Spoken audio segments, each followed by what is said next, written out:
Hello दोस्तों, economics idea के YouTube channel में आपका स्वागत है। आज हम लोग इंटरनेशनल ट्रेड का टॉपिक सेकंड करेंगे, तुलनात्मक लागत सिद्धांत। इससे पहले जो है मैंने निरपेक्ष लाभ सिद्धांत पे वीडियो बना चुका हूँ, तो वो आप लोग देख लीजिएगा। चलिए अब हम लोग शुरू करते हैं तुलनात्मक लागत सिद्धांत यानी कंपैरेटिव कॉस्ट थ्योरी। तुलनात्मक लागत सिद्धांत यानी कंपैरेटिव कॉस्ट थ्योरी। ठीक, ये जो है सिद्धांत, इसका प्रतिपादन जो है किसने किया? डेविड रिकार्डो ने 1817 में इस सिद्धांत का प्रतिपादन हुआ डेविड रिकार्डो के द्वारा। और कौन सी पुस्तक थी? The principle of political economy and taxation. The principle of political economy and taxation. देखिए, अब हम लोग चलते हैं सिद्धांत की ओर। रिकार्डो का कहना था कि अंतर्राष्ट्रीय व्यापार जो है निरपेक्ष लागतों में अंतर के कारण नहीं होता है, बल्कि तुलनात्मक लागतों में अंतर के कारण होता है। तो रिकार्डो का कहना था कि तुलनात्मक लागत में अंतर के कारण जो है क्या होता है? अंतर्राष्ट्रीय व्यापार होता है। चलिए आगे देखते हैं सिद्धांत की व्याख्या। सिद्धांत की व्याख्या है यहाँ पे, जब कोई देश किसी अन्य देशों के साथ व्यापार करता है तो वह उन वस्तुओं का निर्यात करेगा जिनके उत्पादन में तुलनात्मक लागतें कम हो, ठीक, और उन वस्तु का आयात करेगा जिसमें तुलनात्मक लागतें अधिक हो।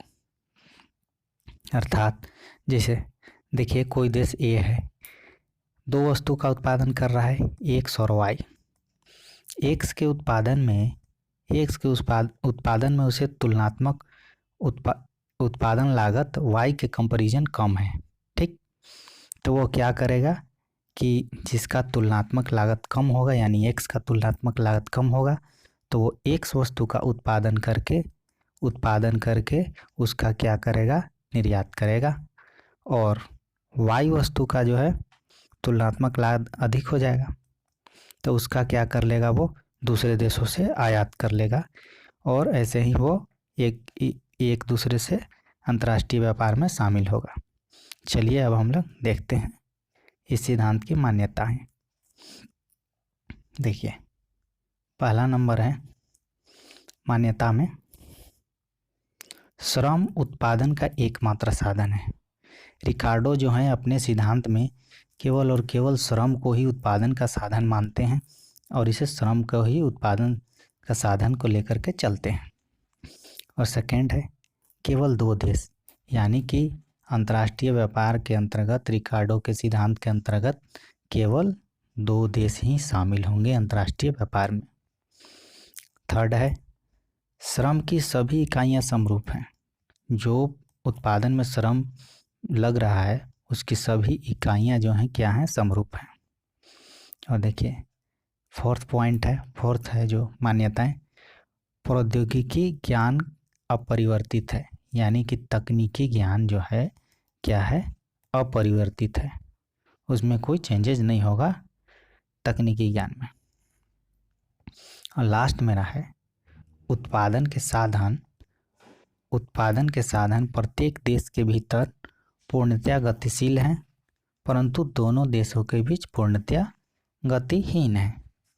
ये इनका कहना था कि जो उत्पादन के साधन यानी प्रोडक्शन फैक्टर होगा, यानी कि प्रोडक्शन फैक्टर जो होगा पर देश के भीतर जो है पूर्णतया गतिशील होगा, और दोनों देशों के बीच जो है पूर्णतया गतिहीन होगा। और हम लोग नेक्स्ट मान्यता की ओर चलते हैं। देखिए, रिकार्डो जो है किसी प्रकार की परिवहन लागत की बात नहीं करते हैं। ये कहते हैं कि अंतर्राष्ट्रीय व्यापार के अंतर्गत किसी प्रकार की परिवहन लागतें नहीं होती हैं, ठीक। नेक्स्ट है लास्ट जो मान्यता है, दोनों देश में उत्पादन के सभी साधन पूर्ण रोजगार में लगे होते हैं। दोनों देश में उत्पादन के सभी साधन पूर्ण रोजगार में लगे होते हैं, यानी ये पूर्ण रोजगार की मान्यता को लेकर चलते हैं। पूर्ण रोजगार की मान्यता को लेकर चलते हैं। चलिए अब हम लोग इस सिद्धांत का जो है समझेंगे तालिका के माध्यम से। देखिए तालिका में यहाँ पे दिया हुआ है, वस्तु की एक इकाई उत्पादन करने के लिए अपेक्षित श्रम घंटे, यानी कि वस्तु के एक इकाई उत्पादन में कितने श्रम घंटे लगते हैं। यहाँ हम लोग दो देश का उदाहरण लेकर चल रहे हैं, क्योंकि मान्यताओं के अनुसार दो देश की बात की गई है, जैसे इंग्लैंड और पुर्तगाल हैं। क्या उत्पादन करते हैं? शराब और कपड़ा का, यानी दोनों वस्तु का उत्पादन करते हैं। देखिए एक श्रम घंटे का जब प्रयोग हो रहा है, यानी कि एक इकाई का उत्पादन हो रहा है, यानी कि एक इकाई वस्तु का उत्पादन हो रहा है और यहाँ पे श्रम घंटे दिया हुआ है, यानी कि शराब का एक इकाई का उत्पादन के लिए 120 श्रम घंटे लग रहे हैं इंग्लैंड के, जबकि कपड़ा के एक इकाई उत्पादन के लिए 100 श्रम घंटे लग रहे हैं। ठीक उसी प्रकार पुर्तगाल के पास देखिए यहाँ पे एक इकाई शराब के उत्पादन के लिए 80 श्रम घंटे और एक इकाई कपड़ा के उत्पादन के लिए 90 श्रम घंटे का लग रहे हैं यहाँ पे पुर्तगाल में। ठीक तो देखिए अब हम लोग कंपेयर करेंगे। यहाँ पे देखिए इंग्लैंड को जो है क्या है कि कपड़ा के उत्पादन में श्रम घंटा कम लग रहा है, जबकि पुर्तगाल को जो है शराब के उत्पादन में जो है श्रम घंटा कम लग रहा है कपड़ा के कंपैरिजन में। अब देखिए हम लोग विनिमय अनुपात को देख लेंगे, तो विनिमय अनुपात दोनों देशों के बीच देखिए एक इकाई शराब का जो उत्पादन हो रहा है यहाँ पे इंग्लैंड में, तो कपड़ा का जो है 1.2 उत्पादन हो रहा है। ठीक और उसी प्रकार पुर्तगाल में देख लेंगे एक इकाई शराब का उत्पादन हो रहा है तो कपड़ा का 0.88 इकाई, यानी कि कपड़ा का 0.88 इकाई। तो इससे हमें क्या पता चलता है? तो इससे पता चलता है कि इंग्लैंड को जो है कपड़ा का उत्पादन करना चाहिए और क्या करना चाहिए, पुर्तगाल तो दोनों में देखिए पुर्तगाल का जो है दोनों में जो है क्या है, दोनों वस्तु के उत्पादन में निरपेक्ष श्रम लागत जो है दोनों के उत्पादन में है, लेकिन वो क्या करता है यहाँ कंपैरेटिव कॉस्ट थ्योरी के अकॉर्डिंग जो है तुलनात्मक लागत सिद्धांत के अनुसार वो केवल एक ही वस्तु का उत्पादन करेगा, क्योंकि तुलना वो करेगा। वो क्या करेगा, पुर्तगाल तुलना करेगा कि कौन से वस्तु को हम कम लागत में उत्पादित कर सकते हैं। तो वो कर सकता है शराब का उत्पादन कम लागत में, तो शराब में स्पेशलाइजेशन करेगा, उसका उत्पादन करेगा और निर्यात करेगा। उसी प्रकार क्या करेगा इंग्लैंड कपड़ा में। ठीक चलिए अब हम लोग नीचे व्याख्या देखते हैं। दोनों वस्तुएं उत्पादित करने में पुर्तगाली श्रम जो है इंग्लैंड के श्रम की अपेक्षा अधिक कुशल है। ठीक पुर्तगाल को शराब और कपड़ा दोनों के उत्पादन में निरपेक्ष लाभ प्राप्त है, निरपेक्ष लाभ दोनों के उत्पादन में प्राप्त है, लेकिन वो एक ही वस्तु का उत्पादन करेगा किसी चीज़ का, क्योंकि दोनों में क्या करेगा, दोनों में कंपेयर कर लेगा और उसको सबसे ज़्यादा लाभ जो है कंपेरेटिव कॉस्ट, यानी कि सबसे कम लागत जो है तुलनात्मक लागत, कहने का मतलब उसके शराब के उत्पादन में होगा और यहाँ पे इंग्लैंड को जो है कपड़ा के उत्पादन में। ठीक अब हम लोग आगे चलते हैं। यहाँ पे पुर्तगाल के शराब के उत्पादन लागत को हम लोग देख लेते हैं। देखिए पुर्तगाल के शराब की उत्पादन लागत देखिए 80/200 यहाँ पे किए तो हमें प्राप्त हुआ 0.62 श्रम घंटे। अब कपड़े के उत्पादन लागत अगर देखा जाए तो 0.9 श्रम घंटे हैं, यानी कि पुर्तगाल की जो है उत्पादन लागत, यानी कि शराब की उत्पादन लागत कम है और कपड़े की उत्पादन लागत अधिक है। तो वो क्या करेगा कि शराब का उत्पादन करेगा पुर्तगाल। ठीक और कपड़ा शराब का उत्पादन करके और क्या करेगा, इसका निर्यात करेगा इंग्लैंड को, और कपड़ा का जो है क्या कर लेगा, वो आयात कर लेगा। कपड़ा का आयात कर लेगा इंग्लैंड से, क्योंकि उसमें उसकी जो है तुलनात्मक लागत, कहने के मतलब उत्पादन की लागत अधिक पड़ रही है कपड़े की, और शराब की उत्पादन लागत कम पड़ रही है। ठीक, तो वो शराब का क्या कर लेगा, निर्यात कर लेगा, और कपड़े का आयात करके दोनों इंग्लैंड और पुर्तगाल अंतर्राष्ट्रीय व्यापार करेंगे। चलिए अब हम लोग आगे चलते हैं। अब समझते हैं कि इंग्लैंड का उत्पादन लागत। देखिए, कपड़ा का उत्पादन लागत जो है इंग्लैंड में, देखिए 100/90 यानी कि 1.11 श्रम घंटे। और शराब की उत्पादन लागत देखिएगा तो 1.5 श्रम घंटे है, यानी कि कपड़ा की लागत कम पड़ रहा है यहाँ पे उत्पादन लागत, और शराब की उत्पादन लागत क्या हो रहा है, ज़्यादा आ रहा है यहाँ पे। तो क्या करेगा इंग्लैंड क्या करेगा कि कपड़े का उत्पादन करेगा और इसका क्या करेगा, निर्यात करेगा पुर्तगाल को। इसका निर्यात करेगा किसको, पुर्तगाल को। ठीक, पुर्तगाल को। और शराब का क्या करेगा, क्योंकि शराब में उसका जो है क्या है, उत्पादन लागत अधिक आ रहा है। ठीक, तो उत्पादन लागत शराब का अधिक आ रहा है, तो वो उसका उत्पादन नहीं करेगा, और ये पुर्तगाल से क्या कर लेगा, इसका आयात कर लेगा। पुर्तगाल से क्या कर लेगा, शराब का आयात कर लेगा, शराब का आयात कर लेगा, आयात करके, और दोनों इंग्लैंड और पुर्तगाल अंतर्राष्ट्रीय व्यापार में शामिल हो जाएंगे। देखिए यहाँ पे पुर्तगाल शराब का उत्पादन और निर्यात करेगा, जबकि इंग्लैंड कपड़े का उत्पादन और निर्यात करेगा। ठीक, अब हम लोग इसी सिद्धांत को रेखा चित्र के माध्यम से समझते हैं, यानी उत्पादन संभावना वक्र के माध्यम से इस सिद्धांत को हम लोग समझते हैं। देखिए यहाँ पे दिया हुआ है पीएल जो है, पीएल हमारा क्या है, पुर्तगाल का उत्पादन संभावना वक्र है। पीएल क्या है, पुर्तगाल का उत्पादन संभावना वक्र है। और ये ईजी जो है, ये क्या है, इंग्लैंड का उत्पादन संभावना वक्र है। इंग्लैंड का उत्पादन संभावना वक्र है, जो कि पीएल क्या दर्शा रहा है।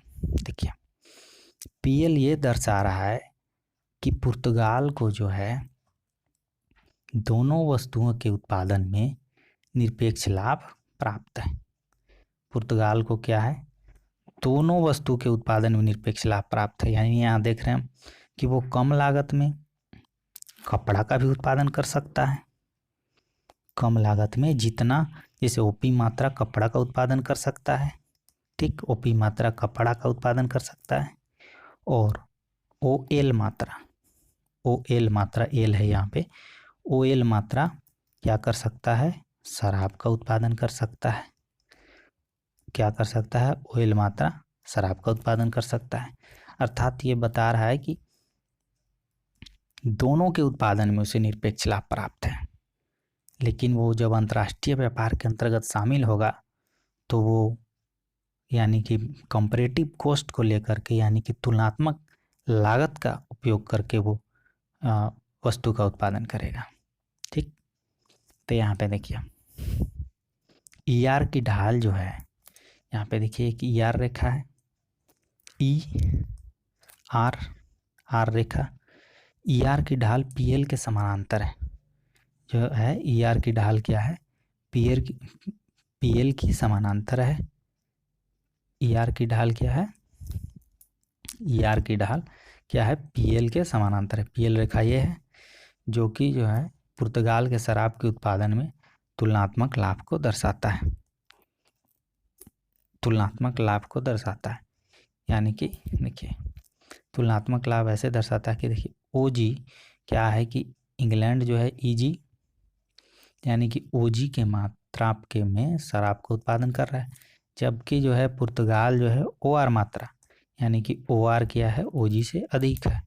तो उसे जो है तुलनात्मक लाभ जो है पुर्तगाल को शराब के उत्पादन में क्या हो रहा है, तुलनात्मक लाभ हो रहा है। उसी प्रकार इंग्लैंड को देखेंगे तो इंग्लैंड जो है, इंग्लैंड का उत्पादन संभावना रही है ईजी। तो इंग्लैंड जो है ओई मात्रा के बराबर कपड़ा का उत्पादन कर रहा है। ओई मात्रा के बराबर इंग्लैंड क्या कर रहा है, कपड़ा का उत्पादन कर रहा है। और ओजी मात्रा के बराबर जो है क्या कर रहा है, शराब का उत्पादन कर रहा है। तो यहाँ से देखा जाएगा तो उसे तुलनात्मक लाभ जो मिल रहा है वो ओई यानी कि कपड़े के उत्पादन में जो है तुलनात्मक लाभ मिल रहा है, तो वो क्या करेगा, कपड़ा का उत्पादन करेगा। ठीक, वो कपड़ा का उत्पादन करेगा। देखिए वो कपड़े की ओई इकाइयों के उत्पादन में इंग्लैंड को न्यूनतम तुलनात्मक हानि है, यानी न्यूनतम तुलनात्मक हानि है यानी कि उसे अधिकतम तुलनात्मक लाभ है। तो इसलिए वह क्या करेगा, कपड़ा का उत्पादन करेगा इंग्लैंड। तो इस प्रकार हम देखते हैं कि तुलनात्मक लागत सिद्धांत के अंतर्गत देखिए क्या कर लेगा, इंग्लैंड जो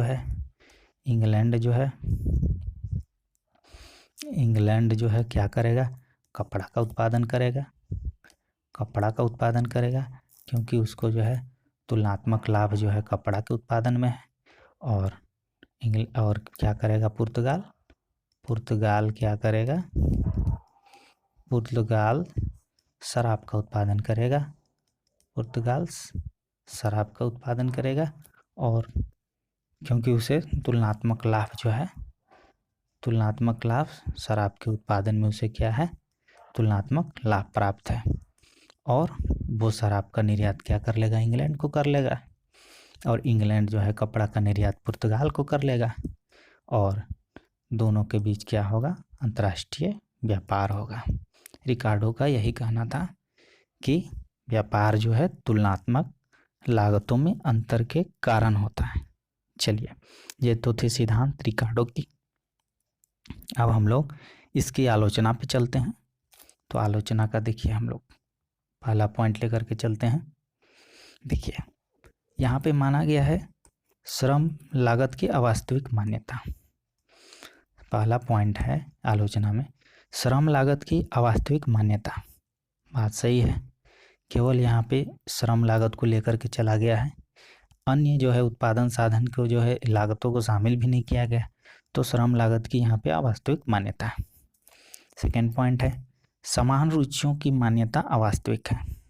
बात सही है, समान रुचियों की मान्यता अवास्तविक, क्योंकि देखिए भिन्न भिन्न आय वर्ग के लोग होते हैं। ठीक, और भिन्न भिन्न आय वर्ग के लोगों के बीच जो है रुचियां में अंतर होता है। कोई किसी प्रोडक्ट दूसरे प्रोडक्ट के मांग में मतलब रुचि रखता है, तो भिन्न भिन्न आय वर्ग के बीच भिन्न भिन्न रुचियां हो जाती हैं। तो ये मान्यता अवास्तविक है। स्थिर लागतों की अवास्तविक मान्यता। रिकार्डो इस सिद्धांत में जो है लागतों को स्थिर मानकर चलते हैं, लेकिन ऐसा संभव नहीं होता है। तो यहाँ पे स्थिर लागतों की अवास्तविक मान्यता को यहाँ पे बताया गया है। तो यहाँ पे स्थिर लागतों की मान्यता को आलोचना किया गया। सेकेंड देखिए, रिकार्डो मानते हैं कि सिद्धांत के अंतर्गत परिवहन लागतों की अपेक्षा की गई है। यानी कि रिकार्डो जो है परिवहन लागत को लेकर नहीं चलते हैं।